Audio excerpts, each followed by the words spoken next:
Yes. You just have to ask more of them, just a little bit more.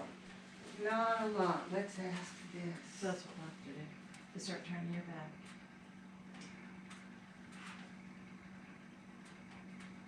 Well, it's fine to turn your back, but that's a teachable moment.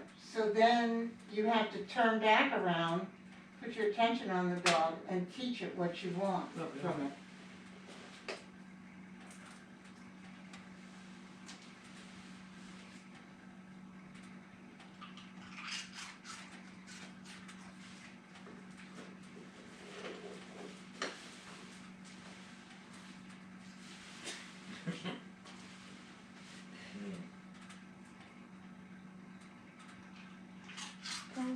Good. Going around. He's like, you've got my attention now. So normally, what we normally do here is we progress to a couple of things, which I'm going to show you. This might not be what you're doing this week, it might be the next week. But I promise you, if you work with him, get your reward marker word right there. Don't expect, him to walk across the room, a couple. Right. And then treat that. And don't treat, and you tell yourself, I'm going to do 4 of these. I'm going to do 4 of these little walks so that you're clear about what the goal is. So that you know when he goes off, when he can't keep his attention more than one, which he's tending to, because he hasn't really had to put his attention on you guys. Right. You've had your attention on him. He doesn't really need to do that. So he doesn't. So now we've got to turn that learning gene on and start to, dogs are innocently but definitely amoral. They do not have the moral compass that we do.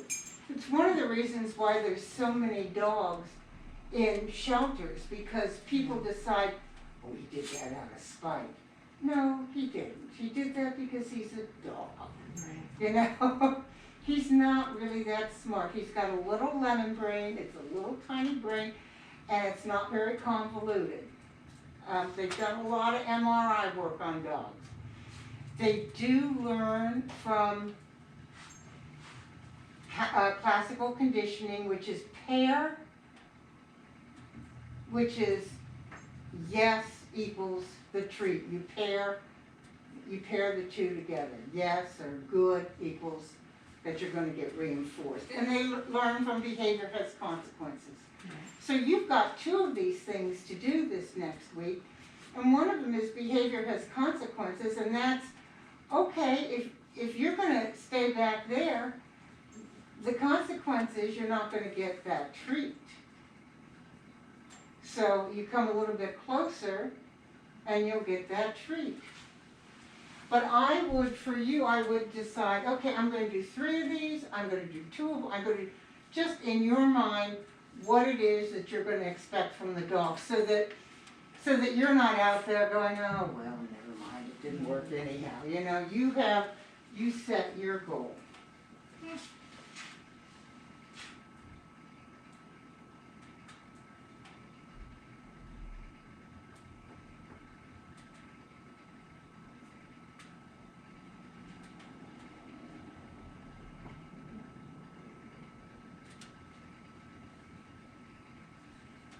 Yes, good. I'm not necessarily treating the sit, although, because he's got that sit down, he wants that, but what I want is for him to come towards me a little bit more. Just asking him for a few things has quieted his mind and quieted his nervousness. His tail's, just fine. I mean, he's not exactly alpha dog. But he's not, like, scared. Good. I don't know if he'll come close to you or if he stays.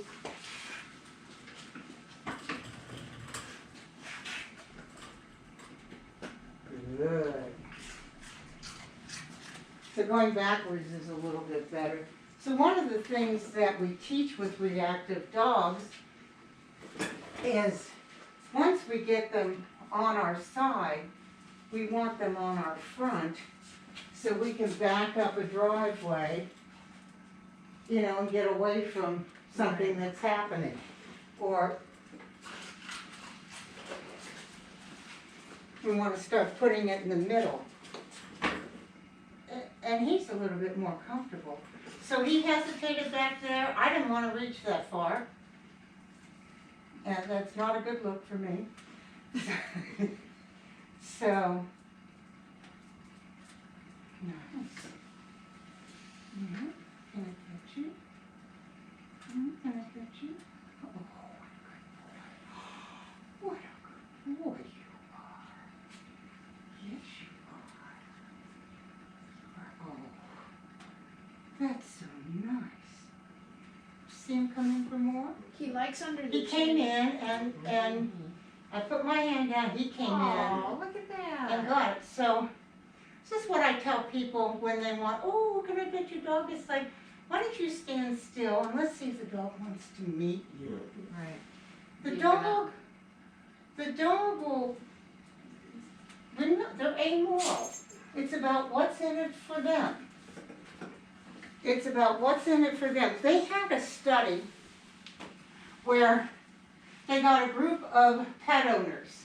The pet owners had to have taught the dog, leave it, and they had to scold the dog. Their policy in the house was they scolded the dog if the dog did something wrong. And so those are the two things, leave it and they scolded if it did something wrong. So they set up this room. The pet owners came in, there was a monitor. They gave a hot dog, they said, put the hot dog down, tell the dog to leave it and leave the room, which they would do. Then they would come back in and the monitor would tell them whether the dog had left it or had eaten it. If the dog had left it, they praised the dog and were happy with it. If the dog had eaten it, they scolded it. Well, they did quite a few of these. It was a university study.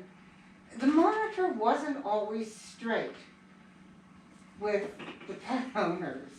And what they deduced from that was the dog did this, whether it had eaten it or not, if it was scolded. And if it had eaten it and it got praised, it was just as happy as could be. So their brain does not make that complex of a thought Right. pattern. And it was a very interesting study. I can't remember what university it was put at.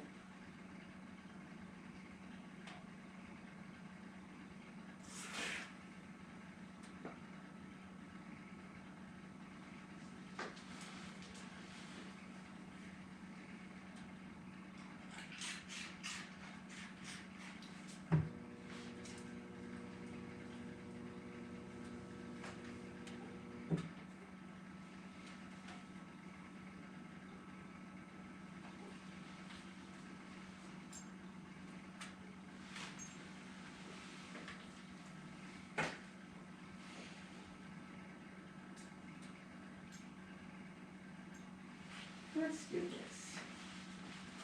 Let's see if you'll do this. Let's just give it a try, huh? It's an object. It's a new object.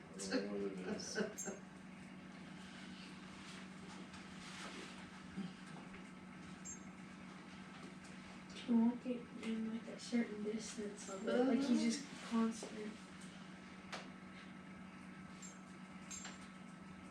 Look her in that thing. I wanted to put its two front paws on it.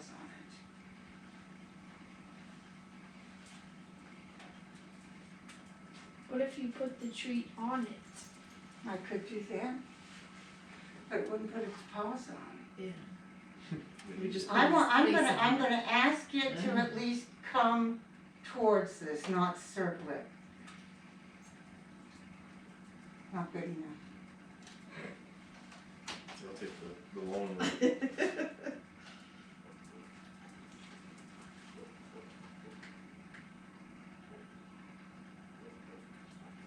Very good looking boy. Yes, you are. You're a good looking boy.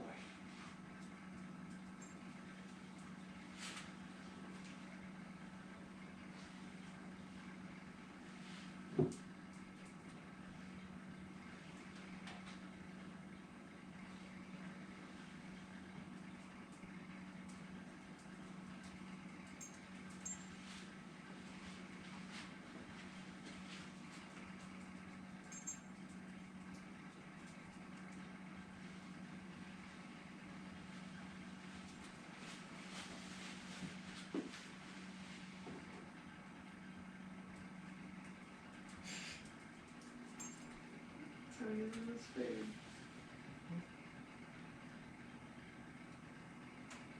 Good. You see, I got the reward marker in there. Do you think there's an outline under here? I think you're right.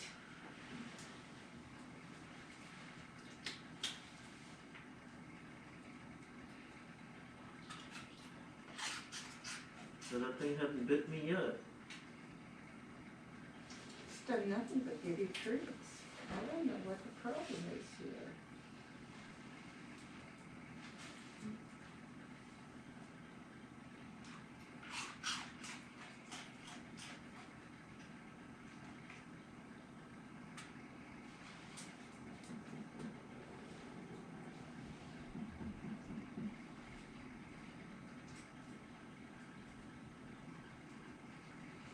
See, when I go into a shelter and work with dogs, there's so many dogs are like this.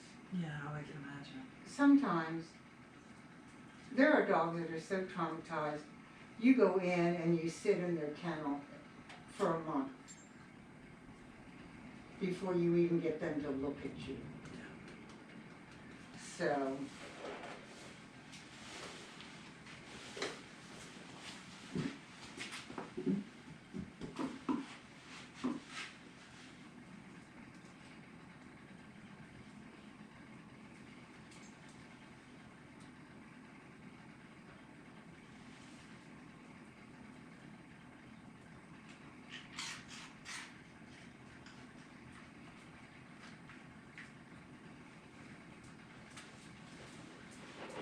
okay, good.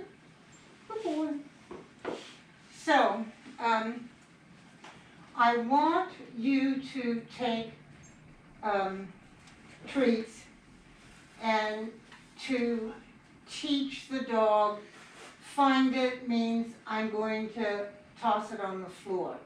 I want their head going down. Okay. I want it to be so knee-jerk next week that you say, find it, and that dog looks down. Okay. Because we are going to continue, in spite of the dog, we are going to continue to give you tools to take the dog's attention off of its environment because it can't handle it. So find it is going to be, and it has to go find it, and then you drop the treat. Do not drop the treat first and then say find it. It's find it and It's then find it and drop the treat because it is classical conditioning. This means that. And you don't want the treat to mean something. You want the treat to be the reinforcement. Find it.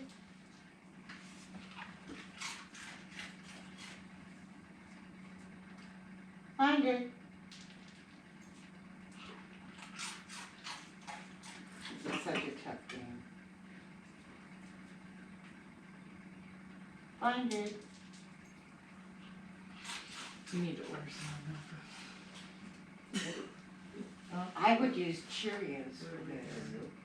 I'll get some Cheerios. I would use Cheerios because these are 3 calories a piece. I mean, it's one thing when they're here and they're in a strange place and find it, we want them to perform. And it's perfectly fine to talk to each other and still find it. And in fact, it's even better to be moving around, doing something, and randomize it as much as possible. Find it. If you had Cheerios and you were folding the laundry, you could be, find it. Because what we want is find it, you were teaching that find it means your head goes down. Okay. So if you're out walking and something's coming that you don't want your dog looking at and going into reaction mode, find it. You want its head to go down. Find it. Right now, he's totally focused on the treat. Totally focused on the treat.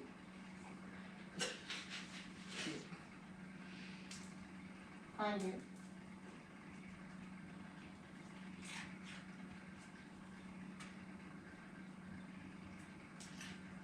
Find it.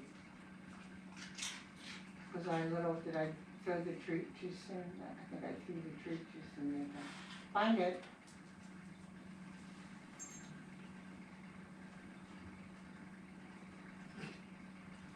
That's in it for me. Exactly.